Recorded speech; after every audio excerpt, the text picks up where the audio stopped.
بزرگوں بڑی تکلیفوں کے بعد یہ دین اللہ نے ہم تک پہنچایا ہے.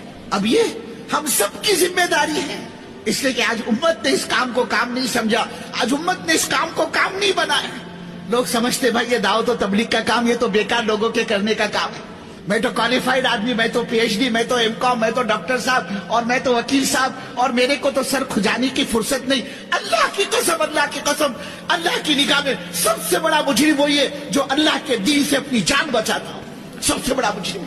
آج ہمارے پاس وقت نہیں مسلمان کے لیے بول، مسلمان کے لیے جملے، حالانکہ اس امت کا ایک ایک فرد اللہ کے دین کا ذمہ دار ہے. کل قیامت میں چاہے ایم کام ہو، چاہے LLB ہو، چاہے پی ایچ ڈی ہو، چاہے صدر صاحب ہو، چاہے گورنر صاحب ہو، چاہے وکیل صاحب ہو، چاہے مفتی صاحب ہو، چاہے مولوی صاحب ہو، چاہے بزرگ ہو، وہ ڈاکٹر ہو، چاہے انجینئر ہو، چاہے وہ مونگ پھلی بیچنے والا ہو، چاہے وہ ٹیکسی چلانے والا ہو، چاہے وہ سبزی ترکاری کا تھیلا لگانے والا ہو، کل قیامت میں اللہ کا ہاتھ ہوگا، اس کا گریبان ہوگا اور اللہ اس سے پوچھیں گے ہمارے نبی کی دھجیاں اڑائی گئی، ہمارے نبی نے تکلیفیں برداشت کی، تم اپنے کو نبی کا عاشق، نبی کا امتی بتلاتے ہو، ذرا یہ تو بتلاؤ تم نے نبی صلی اللہ علیہ وسلم کے دین کے لیے کیا کیا. پر اللہ کا جواب دینا بھاری ہو جائے گا.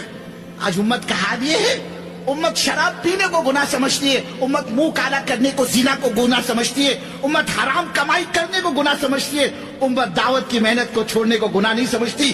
حالانکہ سب سے بڑا گناہ، سب سے بڑا جرم عظیم دعوت کی محنت کو چھوڑنا ہے.